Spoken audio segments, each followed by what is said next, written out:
Здравствуйте.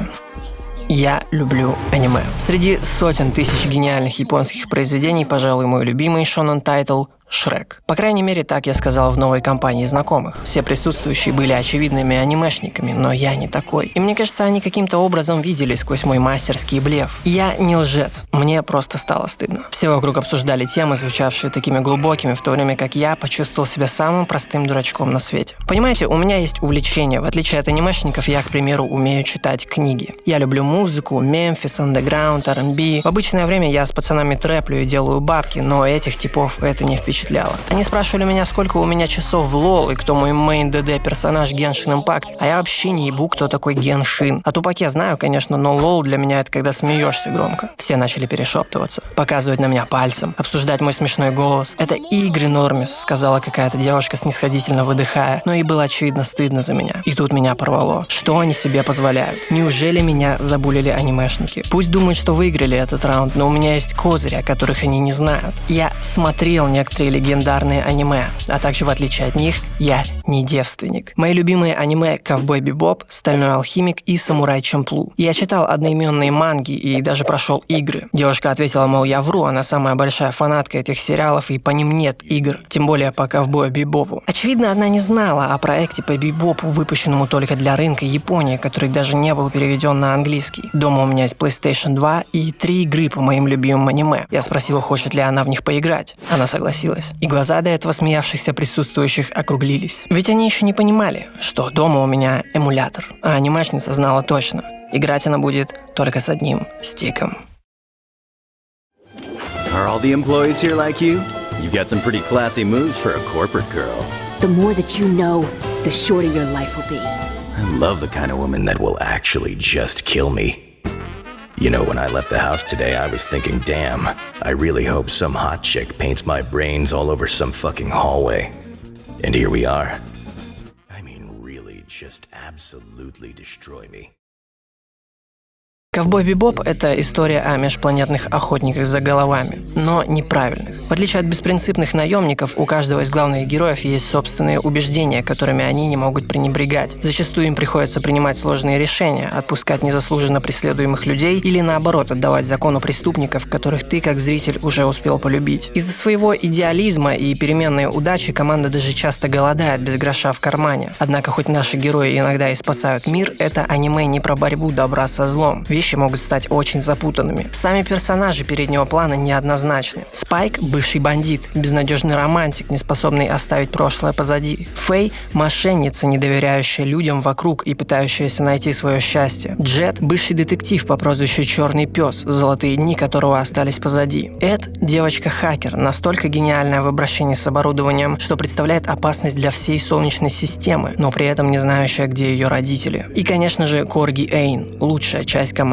по-моему. Этих зачастую эмоционально закрытых героев в аниме мотивирует открыться их одиночество. Как бы это ни было иронично, самые глубокие и значимые отношения, которые состав Бибопа может себе позволить, это отношения с преследуемыми преступниками или мимолетными знакомыми. Ковбои чувствуют себя намного комфортнее, говоря по душам с человеком по другую сторону дула пистолета. Их приземленные жизни, без творческих амбиций, с мыслями лишь о том, как набить желудок до отвала и сорвать куш, романтизируются авторами аниме с помощью поистине эстетского саундтрека и глубокой прорисовки окружения. Можно даже предположить, что красивые виды вокруг — это чувства героев, которые они не могут выразить, будто их эмоции проецируются на реальность. Эти четверо пытаются примириться со своим прошлым, но при этом никогда не позволяют зрителю узнать себя до конца. Джаз, кантри, блюз, африканские барабаны, сливающиеся с хором и синтезаторами 90-х, визуальный стиль с коктейлем из сайфая, нуара и классического вестерна. Я даже не могу себе представить игру по мотивам такого культового аниме. Создать проект, способный держать планку визуального и музыкального стиля настолько высоко, кажется практически невозможным. И надеюсь, вы поверите, если я скажу, что «Серенада воспоминаний» смогла поразить меня. В ней сюжет, по моему мнению, лучше, чем в любой серии аниме или фильме вселенной Ковбой Бибоп. Ну разве что в манге есть еще отличные истории, типа той главы про трансгендера-шоплифтера, притворявшегося Мэрилин Монро, которого Спайку пришлось спасать из тюрьмы, чтобы сдать заказчику. Бро тогда поставил задницу на кон. Буду честен, мне эта игра нравится больше аниме. Я вообще всегда испытываю трудности усадить себя за просмотр сериала. Мне гораздо проще прочитать мангу или даже книгу. Так что мое мнение нужно принимать с долей скепсиса, но говорю как есть. Игра, блять, фаер. Играя за Спайка, он ощущается Спайком. Машет мультяшно длинными ногами и руками, ловко переплетая удары. Джет бьет медленно, неповоротливо, но очень сильно, порой подпрыгивая, как в сраном WWE, и, видимо, ломая ногами грудные клетки бедным уличным бандитам. Потому что я не знаю, как после такого удара можно не сложиться, как шезлонг. Фэй тоже соответствует лору. Она, по сути, простая мошенница, без особенной боевой подготовки, а потому является самым слабым персонажем. И здесь вам будут жизненно необходимы контр-атаки. Для любителей помладше даже за это можно будет пострелять в виртуальном тире через экстра-контент главного меню, что, опять же,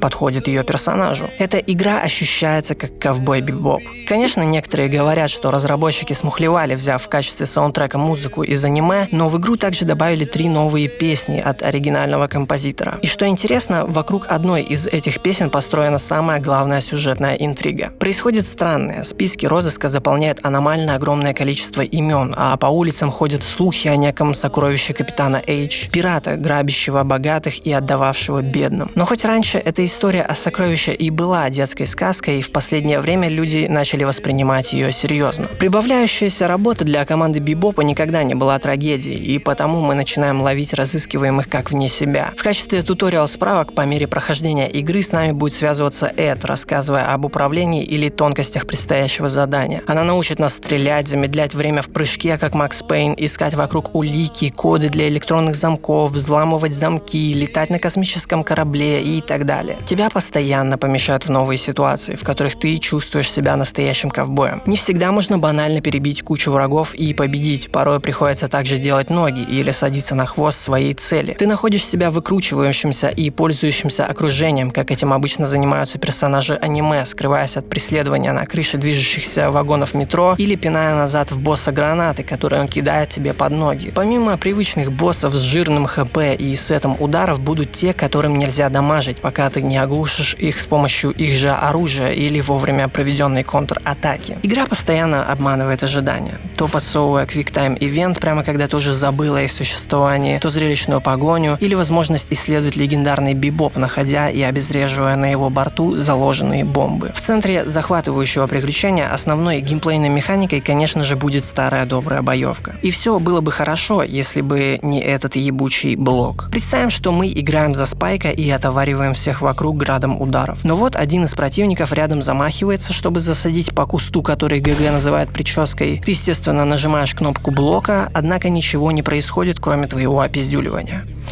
Почему? Потому что блок не канцелит твои атаки. Чтобы защититься, нужно дождаться конца анимации твоего удара. Из-за такой мелочи боевка ощущается неотзывчивой и вязкой, учитывая, с каким энтузиазмом ближе к концу игры в ГГ будут тыкать дубинки враги. За Фэй бить ногами в последних главах вообще становится бессмысленно, потому что она их поднимает настолько медленно, что тебе насуют, как только ты нажмешь кнопку. Противники и тупо играют в футбол. Это недоработка разработчиков, ибо атака ногами становится в прямом смысле неюзабельной. Однако кому не везет в драке, повезет в карты, потому что через экстра-контент в главном меню можно поднять вулонов, обыгрывая канонично азартных персонажей аниме и купить на внутриигровую валюту любимые композиции из саундтрека или арты. Их здесь аж 12 страниц. Даже сделали гениальную функцию, благодаря которой можно приближать рисунки, чтобы рассмотреть их лучше. Но самое интересное, после прохождения основного сюжета на нормале, а я советую играть только на легком уровне сложности, ничего нормального в этом нормале нет, все в том же экстра-контенте для нас откроется мини-эпизод, в котором нам дадут поиграть за Эйна. В этой небольшой истории нашему Корги нужно будет найти подарок для новой подруги и пригласить ее на свой роскошный бибоп, чтобы насладиться видом на вечерний город, освещенный романтичной луной. Видимо, только у этого Корги все в порядке с личной жизнью, остальная часть команды на строгой no bitches диете. Я знаю, что, наверное, звучу так, будто пытаюсь вам продать эту игру, но она мне просто очень понравилась. Во многом именно благодаря для своей истории. Так из-за чего же на этот раз главные герои рискуют своими жизнями? На одной из миссий, поймав разыскиваемого контрабандиста, пытавшегося незаконно выкупить редкую особь рыбы с непроизносимым именем из океанариума, Спайк замечает в мусорке плеер, на котором записана песня 50-летней давности. Композиция Diamonds в исполнении Присциллы Эй по какой-то причине по прошествию полувека снова ставшая хитом в топах Солнечной системы. Не зарекомендовавший себя до этого как музыкальный эстет, космический ковбой все же оставляет себе плеер с песней, видимо, очарованный ей. А позже один из обычных с первого взгляда разыскиваемых, оказавшийся музыкальным продюсером по имени Стив Чейз, открывает Спайку тайну. Сокровище капитана Эйч, о котором ходят слухи на улицах, на самом деле является не вышедшей песней Присциллы Эй, дополняющей композицию Diamonds. Как профессионал своего дела, Стив мечтает услышать ее и спешит по-джентльменски договориться с ковбоем о том, что тот, кто первым из них найдет песню, обязательно сообщит об этом другому. И с этого момента команда Бибопа втягивается в погоню за сокровищем. Каждый из героев помогает приблизить нас к разгадке. Фэй спасает от уличных головорезов парня, чей ныне покойный дедушка тот самый капитан Эйч, а Джет встречает в баре жену своего напарника со времен работы детективом, которая указывает на остров, на котором якобы выросла Присцилла. Этот бывший напарник по имени Рэндалл далее оказывается важным персонажем для истории. Это он распустил на улицах слух о сокровище капитана Эйч, а все, кто отправлялся на его поиски, попадали в списки разыскиваемых с суммой за их головы, ведь он сам назначал за них награду. У Рэндалла есть свои личные мотивы. После неблагодарной и опасной работы в полиции он зарекся очистить улицы от преступников и ковбоев. Он подстроил все так, чтобы охотники за головами охотились друг на друга и вместе с оппортунистами, ищущими сокровища, рано или поздно оказались бы на том самом острове, где выросла Присцилла. После чего злодей планирует взорвать остров, тем самым мечтая очистить свой город от преступников. В красивейшем финальном босс-файте с видом на открытый космос мы ставим крест на этой мечте. Но чего Рэндалл не знал, так это того, что сокровище капитана Эйч действительно существует. Все это время чип с песней был в подарочной голограммной фоторамке, врученной капитану Эйч Присциллой. Исполнительница и пират были влюблены друг в друга. Та самая легендарная композиция — это любовная серенада капитану. А статуэтка с дискетой хранилась у его внучки Бьянки в качестве напоминания о ее дедушке. Благодарная за то, что она с братом наконец может оставить прошлое позади, Бьянка доверяет Спайку ту самую невышедшую песню Присциллы, чтобы он мог распорядиться ей так, как считает нужным. Легендарное сокровище.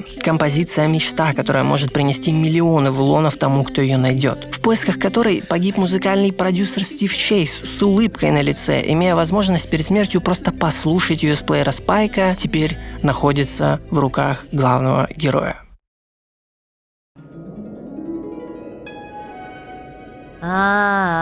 バッカバカしい。結局骨折り損のくたびれ儲けよ。1ユーロの得にもならなかったわ。お前さんにとっちゃいつものことじゃねえか。はいはい。財宝の話なんかに目がくらんだ私が悪うございました。宝ならあっただろう。みんなとの楽しい思い出が宝物になりました。なんて言うつもり？夢見てんじゃないわよ。悪くない夢ってのもあるんだぜ。バカバカしい。付き合いきれない。悪い夢を見ないようにせいぜい神様にお祈りするんだな。神様なんているもんですか？ところでさっきから何聞いてんだ？またプリシーラか？秘めたる恋の歌さ。それで今夜少しはいい夢が見れるってか？夢の続きは天国で見るのさ。なんだそりゃ、歌の文句か?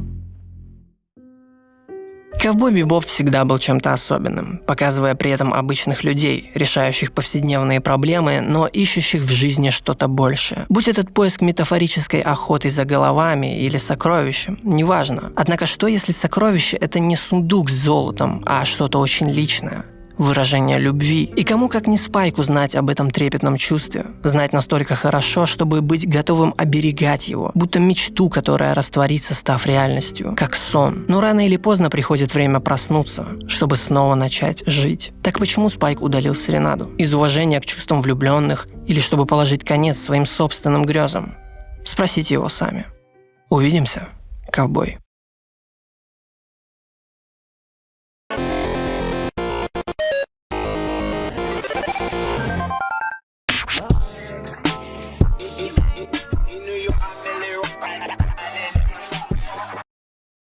тебе сказал, у нас разные весовые категории.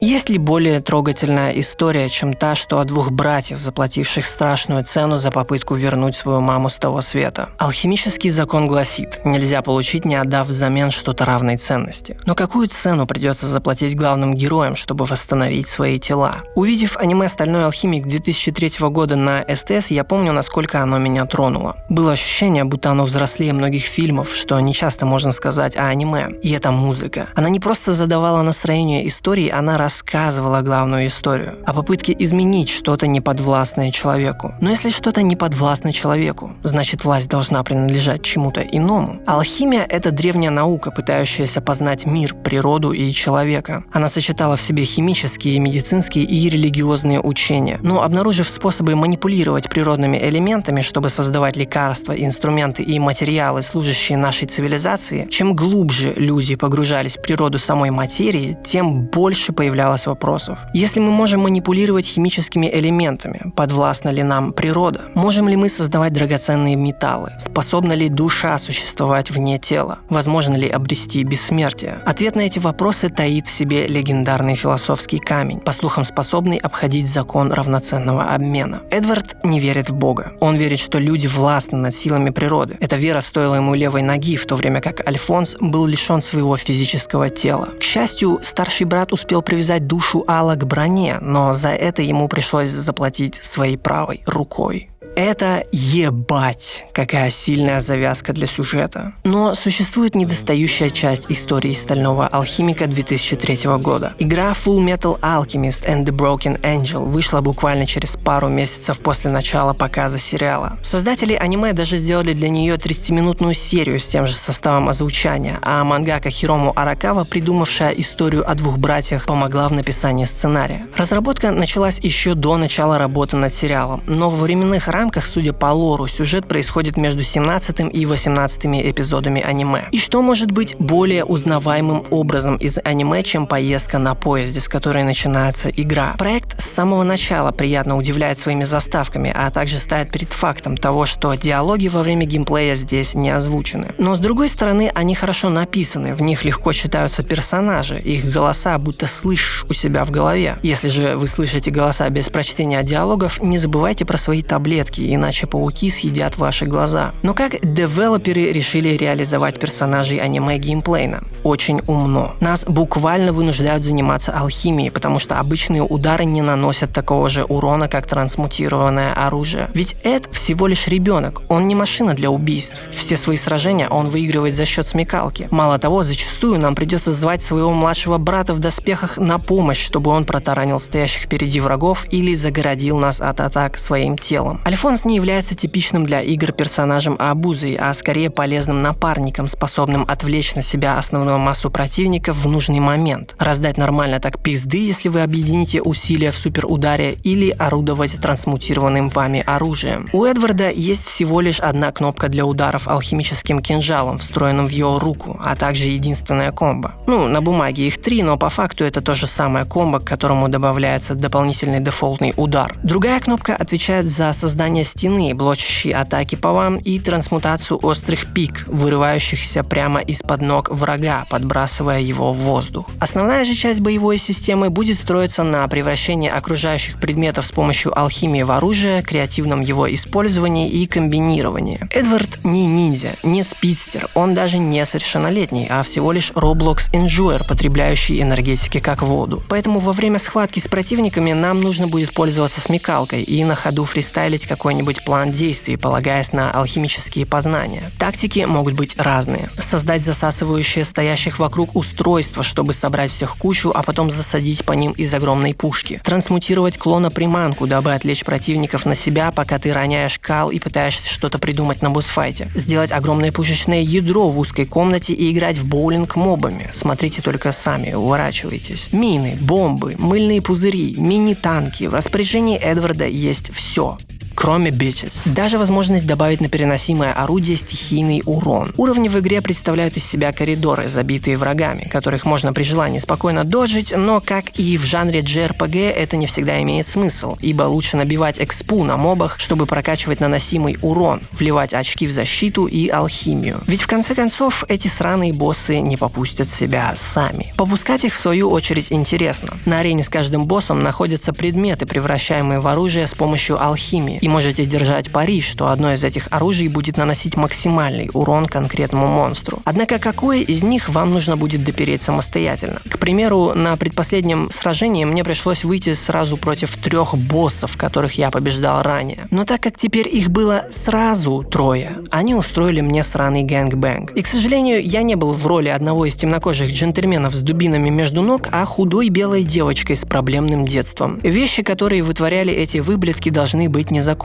Пока орел говна роняет вас, сбрасывая на голову взрывающийся кал, змея говна харкает на вас, как только Эдвард встает. Потом Эд опять лежит еще ебучую минуту, после которой лягушка дерьма стреляет по нему собственными зарядами. Не знаю, как вам, но мне показалось это немного нечестным. Однако, когда у меня кончились заряды на пушку, которая наносит врагам больше всего урона, а у химер все еще был почти фуловый хелфбар, я действительно понял, что дело пахнет писюнами, ибо все остальное оружие наносило самый минимальный дэмэдж. Слава богу, бумеранг вкупе с материей воздушной стихии оказался имбовым против змеи с орлом, и жаба, видимо, обосравшаяся от такого поворота, застряла в колонне. У игры нет выбора сложности. Тем не менее, проходится она без проблем. Ну, кроме этого босса. И вкупе с хорошим саундтреком Broken Angel можно назвать дичайшим вайбом. Это, по моему мнению, лучшая игра по Стальному Алхимику. Но что насчет истории? Раскроют ли в игре темы, поднимающиеся в аниме? По стечению обстоятельств, оказавшись в городе Хисенгард, братья решают навестить знакомого им алхимика, профессора Эзелстейна с его маленькой дочерью. Однако оказывается, что город кишит кровожадными химерами, а профессор совершил непоправимое. Пытаясь трансмутировать Philosopher's Catalyst вследствие рикошета, его единственная дочь стала носителем этого артефакта в виде крыла на спине, которое буквально превратило ее в другую девочку. Catalyst, чтобы вы понимали, это субстанция, похожая по своему функционалу на философский камень, способная обходить закон о равноценном обмене. Позже мы узнаем о неком загадочном ассистенте профессора Камилле. Она, судя по всему, является гомункулом и использует Эзелстейна для изготовления для нее Philosopher's Catalyst, чтобы с его помощью стать бессмертной. А дабы заниматься экспериментами по трансмутации артефактов безопасности, она заключает сделку с военным начальником региона бригадиром Немда. Он преследует собственные интересы. В его планах захватить власть над страной, и для этих целей Камилла с профессором изготавливают для него армию из химер в обмен на его молчание о проводимых ими экспериментах. Однако гомункул не в курсе того, что дочь Эзелстейна является носительницей рабочего прототипа Philosopher's Catalyst, поддерживающего ее жизнь. И когда это всплывает, Камилла похищает девочку в надежде провести трансмутацию, чтобы достичь вечной жизни и вечной молодости. Перед финальным босс-файтом злодейка признается, что все убитые нами на протяжении игры химеры питались плотью алхимиков, которых она созывала в Хисенгард, чтобы они в свою очередь сыграли роль жертвоприношений в трансмутации. Но братья Элрики все же разрушают планы гомункула на вечную жизнь, становясь свидетелями клише с падением Камиллы в бездну. А профессор Эзелстейн, испытывая вину за произошедшее с городом и его дочерью, решает исправить свои ошибки. Он проводит последнюю трансмутацию, стирая с лица земли свою лабораторию и жертвуя собой, позволяя дочери жить дальше. Точнее, игра как бы намекает на это, когда герои встречают идентичную девочку на вокзале после титров. И хоть в конце мы слышим рассуждения девочки в письме Эдварду о том, что закон равноценного обмена не относится к людям, судя по тому, как ей повезло встретить друзей в виде братьев Элриков и иметь заботливого отца, не отдав ничего взамен, после минимального анализа истории все эти умозаключения ощущаются не к месту и скорее форсированными, дабы подчеркнуть главный тезис сериала. У игры не получается создать эмоциональный контакт между игроком и новыми персонажами. Дочь Эзелстейна не имеет определенного характера. Она инструмент для сюжета. Когда нужен комический релиф, она троллит Эда за рост. Когда нужно нагнать драмы, она грустная и беззащитная. Из-за этого чувства девочки ощущаются неискренними, как в последней сцене с ее участием. Она знает, что является созданием Philosopher's Catalyst, специалист, а не кровной дочерью профессора. Знает, что он врет ей, называя ее таковой, но она не адресует этого, и Эзелстейн уносит ложь с собой в могилу. Потенциально сильная сцена, где он мог бы признаться девочке, что хоть она и продукт трансмутации, он все равно любит ее как собственную дочь, в итоге не происходит. Конфликтные чувства дочки не разрешаются, подчеркивая бесполезность ее существования как персонажа в глазах сценариста и ее отца. Этот конец не вызывает никаких эмоций, кроме недоумения, как в принципе и вся история. А теперь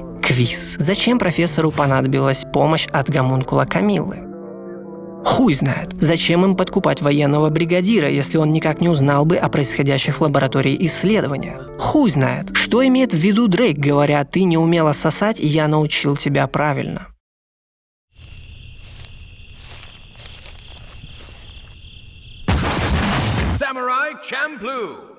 Или покажите коммунизм, или идите нахуй. «Самурай Чэмплу» — это особенное аниме. От него нет смысла ждать закрученного сюжета. Сериал правильнее будет назвать приключением с персонажами. Если вы хотите узнать всю историю, достаточно посмотреть первые 2 серии и 3 последних, потому что все остальные эпизоды — филлер. Но в этом и задумка. Весь мультфильм — некое торжество жизни в моменте, получение удовольствия от мелочей, в котором вы будете наслаждаться рисовкой и лоу-фай хип-хоп саундтреком. Джин, Муген и Фу, казалось бы, никак не подходящие друг другу персонажи. Однако эти джентльмены сопровождают Фу, пока она пытается найти некого самурая, пахнущего подсолнухами. Химия между персонажами Самурай Чэмплу похожа на Ковбой Бибоп. Со слов самой Фу, просто потому что мы путешествуем вместе, не значит, что мы друзья. Это поверхностное знакомство, только выглядящее как что-то глубокое. Джин — самурай-стоик, лишенный возможности вернуться в свое доджо, по слухам убивший своего мастера. Его силе не хватает мотивации, у него нет причин, чтобы владеть мечом. Другими словами, у его жизни нет цели. Джин описывает Мугена словами своего мастера. «В мире есть люди, махающие мечом без скилла, но с великим мотивом, будто они не могут жить без меча». Его поражает, что, сражаясь с Мугеном, ему нет смысла думать о чем-либо, так как техника оппонента настолько рандомная. Так или иначе, между этими двоими образуется некий броманс с легким соперничеством. Джин, обремененный умом, пытающийся найти причину жить, и ветреный Муген, которому не нужна никакая цель, чтобы идти дальше, кроме веселья в процессе и челленджа, ведь он бывший пират. Муген и Джин символически убегают от своего прошлого, в то время как Фу хочет встретиться с ним лицом к лицу, чтобы жить дальше. Самураям придется сразиться со своими демонами, показав в процессе, чему они научились друг у друга. Муген должен будет впервые продемонстрировать свой интеллект, а Джин — нестандартное для тренированного самурая мышление, чтобы победить. Эти персонажи, которые провели большую часть своих жизней, полагаясь только на самих себя, увидят друг в друге настоящих друзей, только чтобы позже проститься, продолжив свой жизненный путь с осознанием, что они больше не одиноки в этом мире. Только вот режиссер вообще не волновался о доступном донесении смысла всего этого путешествия до зрителя. В аниме огромное количество символизма и визуального сторителлинга, прям очень претенциозного. Типа, обратите внимание, как ветер в этой сцене дует в сторону острова, где находится Фу, развивая одежду персонажей и паруса, как бы подчеркивая ветреную натуру Мугена и его интуитивный подход к жизни, подталкивающий его к определенному выбору в ситуациях. Как в «Ковбой Бибоп» или «Стальном алхимике», в «Самурай Чэмплу» затрагивается очень много тем. Именно такие работы зачастую становятся бессмертными, отображая жизнь в целом, говоря обо всем и ни о чем одновременно. Это очень эстетское аниме, которое понравится людям искусства. Летние виды, дышащие яркими красками, звуки поющих птиц, задние планы, прорисованные без контуров, вкупе с выглядящими минималистично анимированными персонажами, создают впечатление, что мультяшные герои путешествуют по написанным маслом картинам. Порой герои даже обведены толстым контуром, отсылающим нас к граффити, искусством, тесно связанным с хип-хоп-культурой, которая стала основным вдохновением для стилистики аниме. Игра Самурай Чэмплу погрузилась в эти музыкальные корни еще глубже, сделав фишку с лоу-фай битами частью боевой системы. Инструменталы в прямом смысле контролируют боевку. В верхнем углу экрана у нас 2 винил-пластинки, переключаясь между которыми меняется комбо, которое мы можем делать. Вместе с ними, конечно, меняется и музыкальное сопровождение. В это время Муген выписывает неебические мувы, танцует брейкданс, баланс, раздавая подачи окружающим врагам. Комбо удлиняются с появлением специальных ударов, давая возможность наносить еще больший урон в неком рейдж-моде, окрашивающий экран в кроваво-красный цвет. Порой также появляются враги со звездой над ними, и атаковав их, активируется Button Mash. Набрав в нем 100 баллов, нужно будет убить 100 врагов в сеттинге, напоминающем Kill Bill. А после сотни убийств во внутриигровом магазине для покупки будет доступно новое оружие, винил-пластинки с комбо или карты в экстра-контенте. Однако в игре все не так оригинально, как может показаться с первого взгляда, ведь в ней присутствует бесполезный блок. По классике жанра проектов нулевых, это дерьмо не может активироваться, пока не закончится анимация ударов. Но нам на помощь приходит техника Clash. То есть, если вы с врагом ударите друг друга одновременно, то на пару секунд появится выбор между доступными вам контратаками. Эта фича кажется интересной первые пару раз, пока не начинаешь понимать, что во время заскриптованной контратаки по тебе все равно проходит урон. То есть, если враг уже начал наносить серию ударов во время клэша, они просто продолжаются одновременно с твоей контратакой, что абсолютно обесценивает смысл этой ебучей механики, которая только тормозит геймплей. Между левелами нам будет доступно побегать по рынку, закупиться новым винилом, хорошо дамажащим оружием, которое будет беспощадно ломаться в процессе использования, и бонусами, действующими в течение уровня, типа увеличенного здоровья, урона, выпадающих с врагов денег и так далее. Помимо этого, в городах, прямо как в аниме, есть фановые азартные игры вроде состязания по обжиранию зафу или 8-битной битвы жуков, на победу которых вы делаете ставки. Все остальное время игры мы будем бежать по кишке уровня, мочить спавнящихся врагов и смотреть 10-минутные заставки. Как бы сильно я не хотел уделить внимание именно тому, как отлично визуальный стиль аниме был передан игре, невозможно не отметить очевидный жирный минус в виде репетативного, до изнеможения геймплея. Потому что тебе не нужно тренировать тайминг атак, не нужно самостоятельно находить комбо, они в прямом смысле перед тобой всегда. Ты просто сидишь и как ебучая обезьяна нажимаешь две кнопки. Идея с меняющимися треками вообще не имеет смысла, ибо самое главное в бою — это не понтовые движения или урон от ударов, а быстрота атак. Нужно спамить по противникам так быстро, чтобы они не успевали открыть ебальник, потому что если они откроют... Запомните вот этих макак Сафра, они вам в страшных снах будут сниться. При этом разработчики не глупые, они знали, что делали ядерно сложную хуйню, потому после примерно 5 смертей на боссе вы увидите такую надпись. В ней девелоперы как бы говорят: очень жаль, что ты играешь в наш кал. Из жалости мы удвоим тебе здоровье для следующего трая. Доходило даже до того, что мне увеличивали здоровье в 4 раза, как, к примеру, в эпизоде «Во сне». От этой части игры у меня посидели волосы на яйцах. Я больше не тот человек, которого вы знали. Все начинается очень красиво. Мугин оказывается в своем сне. Игра становится 2D. Сзади персонажа бэкграунд прямиком из Марио. Ты думаешь: вау, необычно.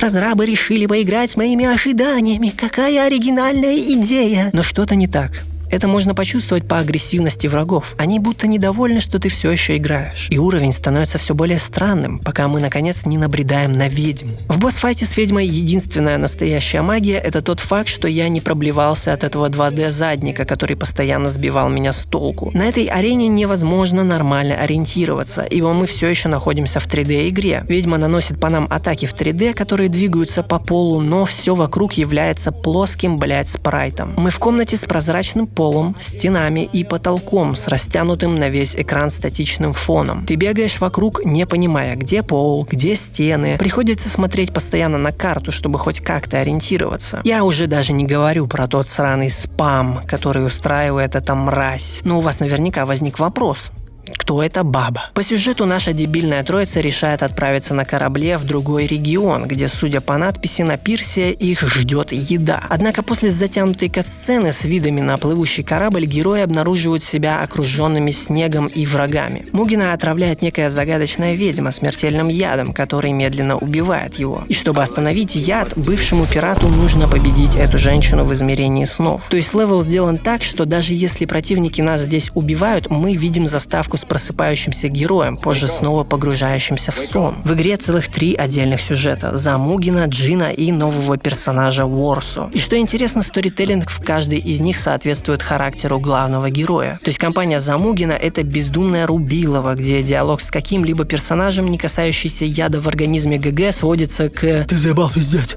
давай уже махаться». Мугину вообще нет дела до разговоров, ему срать на лор. Это канонично и, конечно, смешно, но такое прохождение по итогу итогу оставляет миллион вопросов с ощущением потраченного времени. Так что я бы советовал проходить сюжет за Джина. Его компания будет иметь дело именно с основным конфликтом между двумя кланами, в который оказываются втянутые герои. Бро в синем кимоно вдумчиво слушает истории персонажей, вникает в суть происходящего и относится к жизни более осознанно, философски. У самурая, конечно, есть свои особенности. Странная удача на не самых хороших женщин. В игре будет романтичный эпизод, где его отравит и похитит наемная убийца, по итогу погибшая то ли от его меча, то ли сраженная его чарами. А история Warsaw — это дополнительная недостающая часть повествования, где после титров нам покажут настоящую концовку игры. Компания за этого шизоида ад, без каких-либо позитивных аспектов. Боссы здесь будут ебать до слез. Самые запоминающиеся твари — вот эти, ММДемсы в шортах. Каждый, кто сделал этот босс-файт, должен быть обмазан вазелином и заперт голым в комнате с этими клоунами. Последний босс тоже доставит вам эмоции, не только из-за своего внешнего вида. Когда он загорается зеленым, он хилится. Попрощайтесь с нанесенным ему уроном. Когда он красный, превращается в торпеду. А если цвет становится синий, бегите. Но он все равно догонит вашу задницу. Основной сюжет повествует о противостоянии клана Древней Крови, частью которого является Warsaw, и клана демонов Они, манипулирующих местными группировками, чтобы захватить власть над регионом. Клан Древней Крови, конечно же, имеет легенду о двух избранных иноземцах, способных помочь им восстановить власть над своим государством. Угадайте, кто эти два? Мугин с Джином. Warsaw на пути мщения за свой народ приходится самому стать демоном Они, чтобы одержать победу над врагами. Но человечность, которой он пожертвовал в процессе, стала для него слишком большой ценой, и потому в конечной заставке мы видим, как он сжигает царский замок вместе с собой. А наши герои, набив животы до отвала, отправляются в Освояси преследовать самурая, пахнущего подсолнухами. Хорошая ли эта игра? Она неплохая. Здесь множество уморительных моделей персонажей, диалогов, ситуаций. Создается ощущение, что все, кроме главных героев, посходили с ума. Однако, раскрывает ли игра главные темы сериала? Отчасти. В том плане, что этот сюжет хоть и похож на филлерные эпизоды из аниме, но никаких философских, экзистенциальных размышлений ждать не стоит. Все, что связано со стилистикой — fire. Музыка, загрузочные экраны, приятная графика. Заметно, конечно, что разрабы сэкономили на анимациях, кат-сценах, но дух сериала, мне кажется, передали отлично, благодаря оригинальным актерам озвучания и ненавязчивому юмору. История о поиске чего-то всегда является историей о жизни в миниатюре. Именно про это рассказывает аниме «Самурай Чэмплу». О молодых людях, ищущих кого-то и по итогу находящих самих себя. Чтобы жить дальше, неважно, в мирном уединении или окруженными людьми. Теперь перед ними только безграничное будущее. Всегда хотел понять анимешников. Их жизнь мне оказалась интересной. Они будто видели мир по-другому. Типа, вот я аниме-мальчик, вот моя кота-девочка, я программист, а она на камеру засовывает в себя кулак. У них в POV все 2D-шное и нарисованное. Они будто думают кряхтением и стонами. Я изучал аниме в институте и пытался найти причину, по которой анимешники делают то, что делают. Увидев лет в 5 Хелсинг по телевизору, я запомнил его настолько, что, посмотрев полностью OVA сериал уже в 13, это был неебовый такой момент синхронизации со вселенной. Однако мои отношения с аниме в целом всегда были сложными. В основном оно укладывает меня спать. Я не шучу. Включите мне серию японской хуеты, и я буду пускать слюни через минут 5. Но при этом меня любят анимешницы, а я люблю мангу. Так что в каком-то смысле я как бы уважаю аниме. Но каждый раз, когда кто-то из знакомых пытается посоветовать мне тайтл, я будто теряю IQ, слушая пересказ самой, нелепой истории, будто мне пытаются рассказать сюжет сна. Там, чел кастый, и он типа демон, но он не знал об этом, понял? И он еще приемный, пиздится постоянно. И потом типы, которых он въебал на улице, оказываются тоже демонами. И они такие типа, тебе пизда, придурок. Убивают его приемного батю-священника. А потом челкастый полудемон отправляется в школу для охотников на демонов, потому что он ненавидит теперь демонов. Понял, там смотреть, надо. Я не хочу осуждать людей за их увлечения, потому что мне самому нравятся странные вещи. Поэтому на протяжении этого видео я хотел понять вас, пацаны. Найти точки соприкосновения. Для этого видео я прочитал всю мангу «Стального алхимика», «Ковбоя Бибопа», «Самурая Чэмплу», посмотрел одноименное аниме, полнометражные мультфильмы, прошел игры. И что же я по итогу хочу сказать фанатам аниме? Fortnite Sassy Balls, Skibidi Ohio W Reese, Gooning with my Roblox Level 3 Giat Sigma to Sigma. Другими словами, нахуй не подходите ко мне ближе, чем на 8 метров. ТГ. ВК. Ссылки на страницы канала в описании. Напишите в комментариях любимые аниме и истории, связанные с ними. Спасибо всем за поддержку. Спасибо поддерживающим на Бусти отдельно. И я пойду, я не знаю, блядь, на улицу подышу, что ли. You guys make me sick to my stomach, fam. Honestly, if you guys want to look in my eyes, you guys want to do something? You guys, that's what I thought. No, that's what I thought. That's what I thought.